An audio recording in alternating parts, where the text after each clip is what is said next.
to a bonus episode of Side 1, Side B. I'm Dave. I'm Steve. And this one is kind of a follow-up to our Lemon Demon one from earlier this year. We had, last season. This season, however we want to count the bonus episodes within that. This year. We'll just say this year. As your father, I expressly forbid it. Yes. This is the last side with the bonus tracks. If you get the CD version, there's a lot more bonus tracks. But since this is a bonus episode, we're just going to do the one side. So this will be our first episode where we don't have a flipping component. So it'll be exciting. But yeah, this is the bonus disc for Spirit Phone by Lemon Demon. Wish we could have taken the time to invite Dan over, but it's hard to schedule with people sometimes. So yeah, plus these are bonus episodes. Kind of want to keep these a little more no frill. Yeah, it's going to be interesting to try to rein us in when Sean brings his EPs in. Yeah, it'll be fun. Yeah, this is officially probably our last EP episode with just the two of us. Might be our last episode with just the two of us, honestly, if things go. Like, I don't think we'll do the premiere with just the two of us like we did at the beginning of this season, next season. So yeah, maybe. We'll see. Like you said, sometimes it's hard to schedule people. Yeah. But yeah, these are the bonus tracks to Spirit Phone by Lemon Demon. I'm going to grab the sleeve real quick and read the tracks. We've already done the artwork. I will say I particularly enjoyed the album, listening to it again when I was editing the episode. A good listen for a second time. Yeah, it was really good. Like, these bonus tracks are not as carefully put together and layered as the other ones. They're still like good songs, but he didn't put like as much work into finishing them as the others, so they're a little more stripped back. But yeah, on this side D and side D only, we have, it says on the sleeve, Crisis Actors. The full name of the song is Crisis Actors Studio. Redesign Your Logo, Pizza Heroes, You're at the Party, which is probably the best one on this, Angry People, and Kubrick and the Beast. Did he predict the Cracker Barrel situation with the Redesign Your Logo? Kind of. You'll see. We'll talk about that more after we listen to it, but that one's, like I said, You're at the Party is the best song on this, but Redesign Your Logo might be the most interesting. So, yeah, we'll see. This is a lot more of the same to some degree, just a little more stripped back. It sounds like a lot like the other one, like Oingo Boingo minus the ska components. Kind of like the edgy, nervy, kind of geeky synth rock, synth pop approach. But yeah, this is a lot of fun. He is the only musician on this. As you know, he was the only musician on the main tracks, except for a guest guitar solo on Sweet Bod. So this is a very much a singular vision thing. Yeah, I don't think we have much to cover in terms of like background and whatnot. So yeah, if you want any of the background on all this, listen to the first episode, and then we will get the record started and dive into the tracks. All right.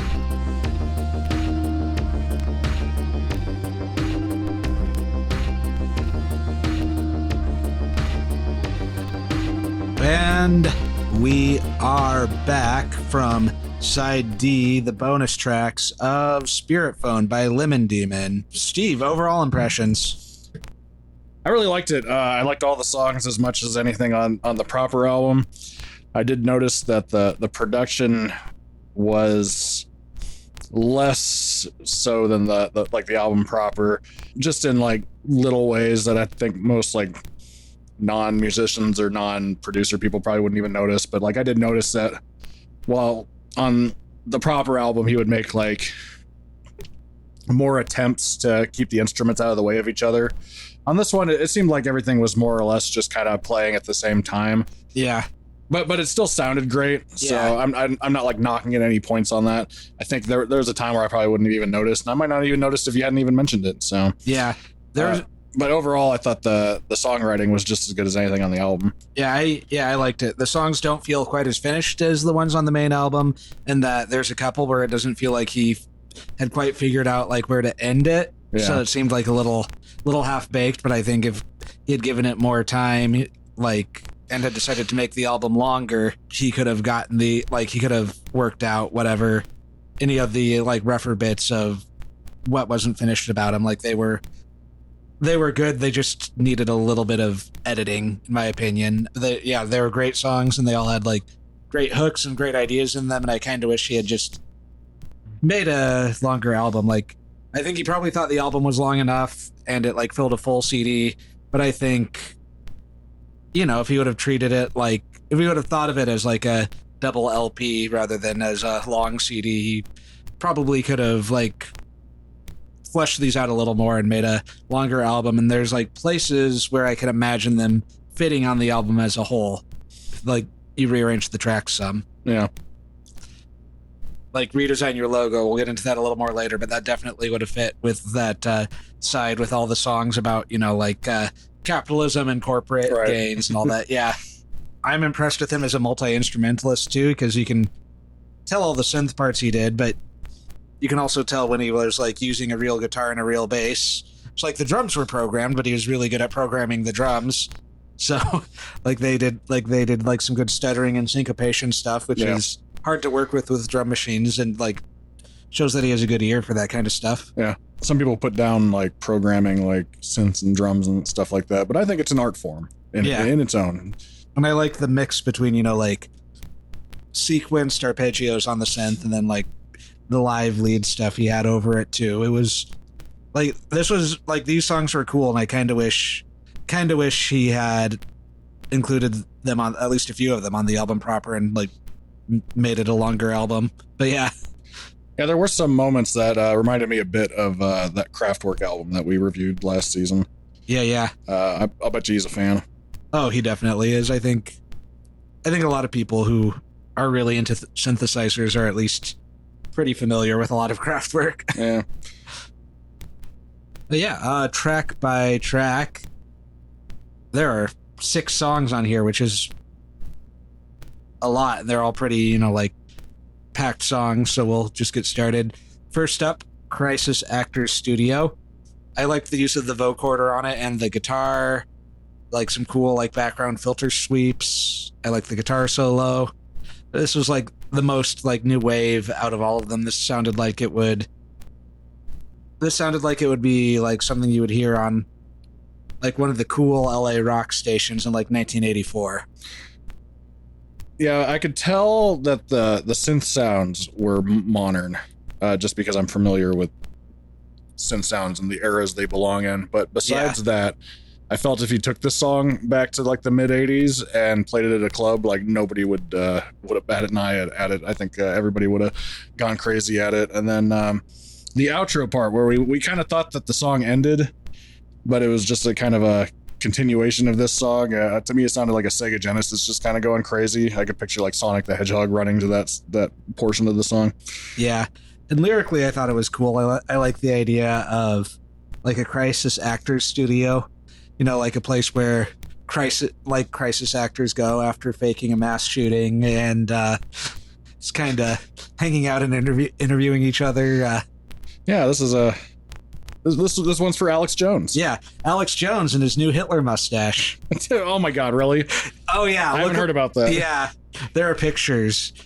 Oh my God, I talked about this on the podcast before, but when I was first starting to get into guitar, well, not when I was first starting getting into guitar, but when I was first just trying to join bands, I accidentally joined a Nazi band, and one of them shaved his mustache down to a Hitler stash, and this was early thousands, so at that point, I thought everybody was just, you know, ironically doing stuff like that. Oh my God. Yeah, he actually did it. He does kind of look like J. Jonah Jameson, though. Yeah, he does. So I guess it was fitting that they turned him into like an Alex Jones type in the new universe. Yeah.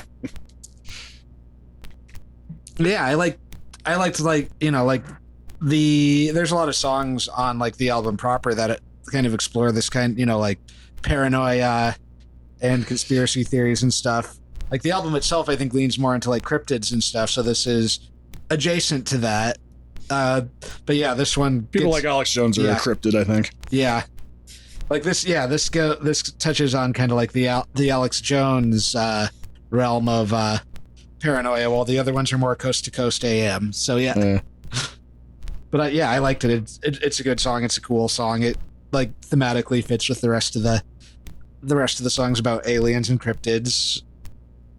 Because, you know, like I've heard people who are not just right-wing nuts like Jones thinks other things are crisis actors just because it is convenient for their political narrative. And it's not like it's never happened. No, and it has happened. Like they have faked things or framed people for things, and by they I mean the federal government. Yeah, it's a cool song. I like it. Would have fit well on the album. Next up is what I said was the most interesting of the bonus tracks, Redesign Your Logo. So, what did you think of the lyrics? The lyrics, I really like the overinflated ego of the song's narrator. I've met people like that think like, oh, if we just change the logo, yeah, we're gonna turn everything around. And I don't know, with the lyrics of basically this whole side, I feel like he just basically predicted the next 10 years. That's what it feels like to me, because the first thing I thought of was that recent Cracker Barrel bullshit. Yeah. The funny thing about this is it's not entirely something he wrote lyrics wise, and that he found like a leaked corporate memo and like expanded on it and riffed on it some, but it is based on actual corporate speak.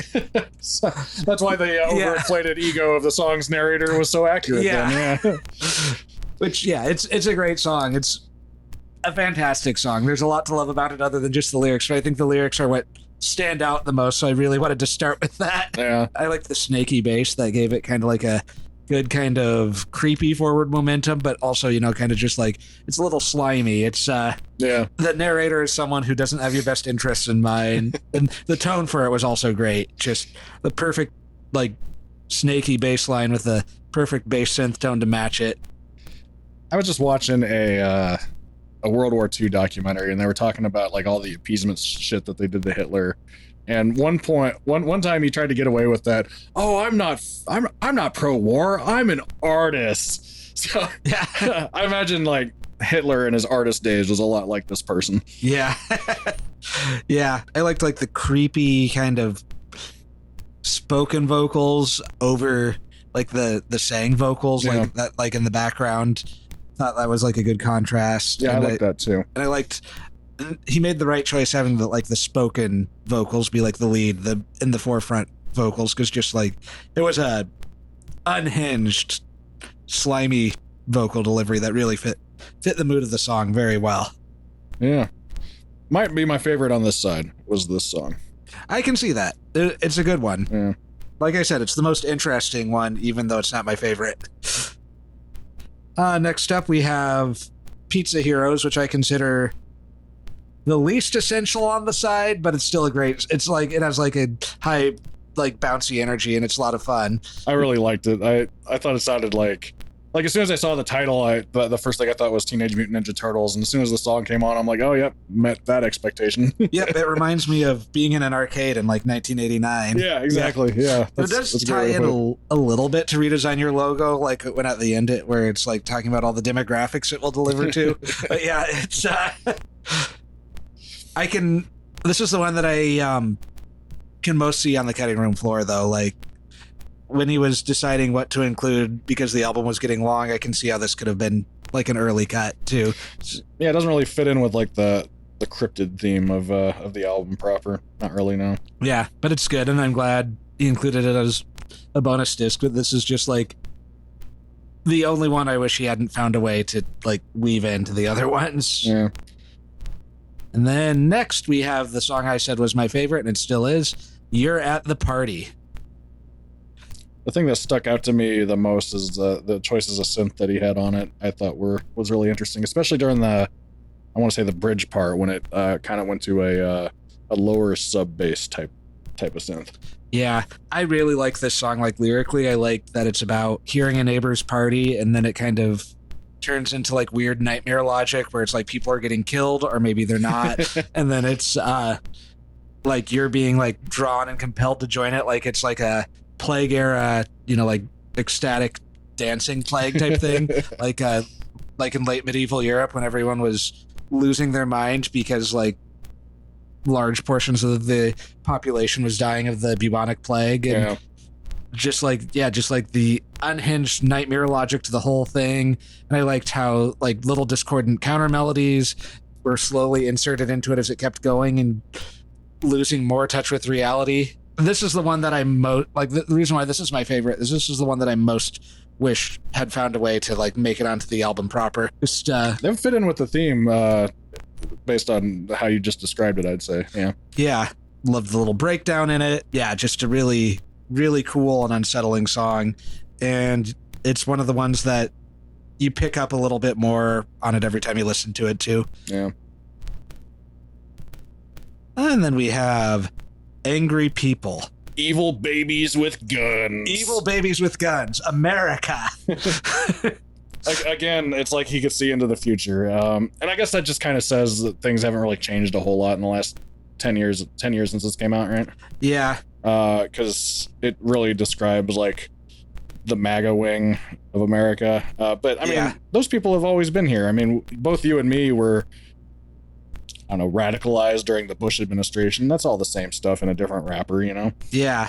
And I liked the idea of like it was just like awful, resentful people raising an awful, resentful child that takes out their anger on them as well as on other people. Which happens. Yeah, which happens.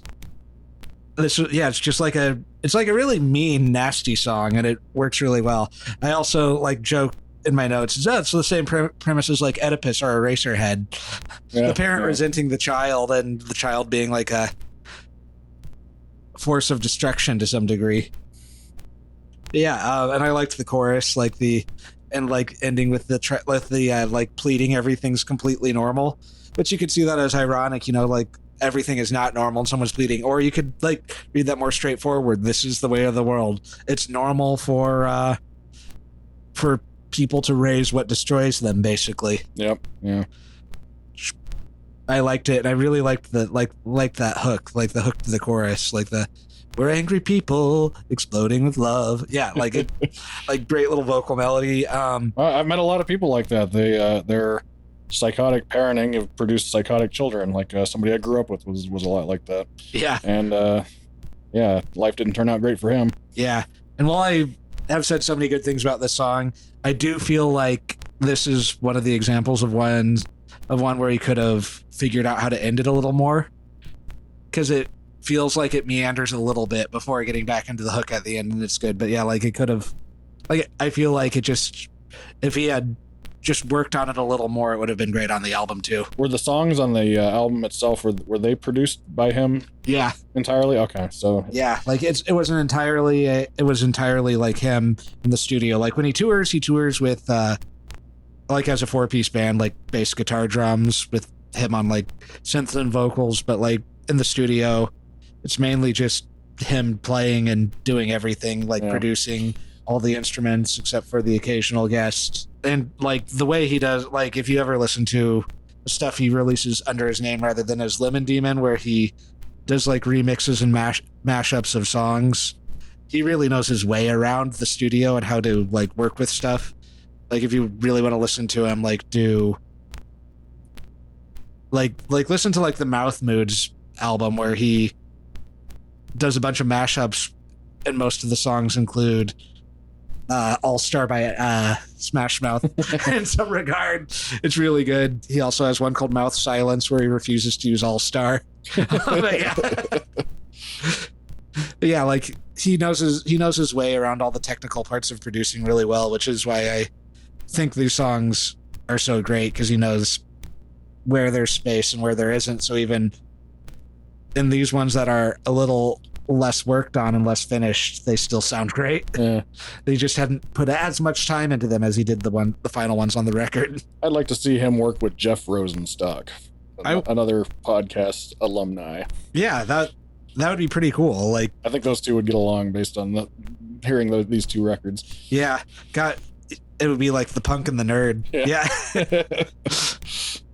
And then closing it out, we have the instrumental Kubrick and the Beast. To me, this sounded like pure Japanese puzzle game music. Yeah, that's a good way to describe it. I liked how this one was definitely bass guitar, not synth bass. I liked how prominent the guitar was in it. Like there was a lot of like all the like main melodies were on synth and all that, but like this one the guitar and the bass were in a pretty prominent place. This one seems like it's one made a lot for like the band playing live too. I would love to hear him on. I don't know if he tours anymore because this album came out a long time ago, but I would love to see him on tour and to like. This would be a good one to hear with the full band. Maybe you want to play Bust a Move, where you're a cute little dinosaur shooting gems at other gems and trying to make them not be gems anymore. Yeah, a lot of this does sound like video game music, but you know, he's a nerdy guy approximately our age. Like he grew up with video games. Oh yeah, I mean, video game music inspired my own music quite a bit. You know, a lot of the. I grew up with the Sega Genesis, so it's not surprising to me that I gravitated towards heavy metal after, you know, hearing the gritty heavy metal soundtrack of a lot of Genesis games, you know? Yeah. I think the way I first heard a lot of heavy metal songs was the totally not ripping them off in Doom. Yeah. This totally isn't like a MIDI synth cover of Judas Priest song, guys. Don't sue us. Yeah. I know they straight up did like a Pantera song, and it wasn't just, it was like any heavy metal band that you can think of a guy around that age having listened to. You can at least find pieces of it all throughout the Doom soundtrack. I remember there was an Angry Video Game Nerd episode where he was talking about LJN Games, which is like the shitty video game company, more or less. But they did produce like a few good video games, and one of them was a Spider-Man game called Maximum Carnage. Yeah. And there's a boss battle where they just straight up lifted the solo from Mob Rules by Black Sabbath. Like just that whole section, like note for note, like a MIDI rendition of it, like not the recording, but yeah. It's like, man, any other business you would never be able to get away with it. I think video games in that period knew that copyright lawyers wouldn't find what they were doing. Yeah. Well, it's like, you think Tony Iommi was playing Maximum Carnage? No. He was too coked out to play video games. Yeah. And he hadn't been playing them since he was a kid, so he probably, like, even if he tried playing the game, I don't think he would get that far. Yeah, I can't imagine any of the guys from Black Sabbath playing video games. Maybe Ozzy. But yeah, maybe Ozzy. And maybe Ozzy because his kids made him. Yeah, exactly. Well, Ozzy kind of reminds me a lot of my dad. Just when I watch like the Osbourne stuff, it was like, oh, he's like a dad, just like a regular dad, basically. Yeah, always like sneaking food out of the kitchen. Yeah. But yeah, that was side D of Spirit Phone. I like just listening to like the first three sides as their own standalone thing, and then coming to the bonus tracks later. It's like they're good songs, but they aren't, you know, like they don't fit in with the album if you listen to them right after Spiral Advance, because Spiral Advance is a great album closer. Yeah. And they're not, you know, they don't sound as finished, so it's a little bit of a disconnect. So, but yeah, like they're great to just listen to on their own. They're fantastic. I would recommend like listening to them if you get the record. It's like the opposite of the Iced Earth album, where like all the boring, mediocre songs are the actual album, and then the part where they put a bunch of effort to was the Gettysburg Trilogy. Yeah. It's like if I ever listen to that album again, it would probably just be that last side. We still, if we ever do a live podcast, we still need to make Sean listen to the Gettysburg Trilogy. I was gonna say I should have made him for this round of EP episodes, but we'll do it next season. We will. Or live like I would still like, if this is successful enough for us to sell tickets, would still like to do a live thing, but I just want to figure out how we would do it. Like sit in a room full of people and make them listen to a record with us in silence. Should be pretty funny. Just be like we do with the guest. I mean, we obviously the audience doesn't get to hear it, but I mean, we all bullshit while we're listening to stuff, and like sometimes the record kind of becomes secondary even. Yeah. like if we're not into it, like we'll just start talking about random bullshit, you know. Yeah, which maybe means if we do a live one, we do a quiet listen through on our own before. But yeah. Yeah. All right, and so that was this bonus episode. Yeah, Spirit Phone by Lemon Demon. Check it out. Great album. Catch you on the flip side.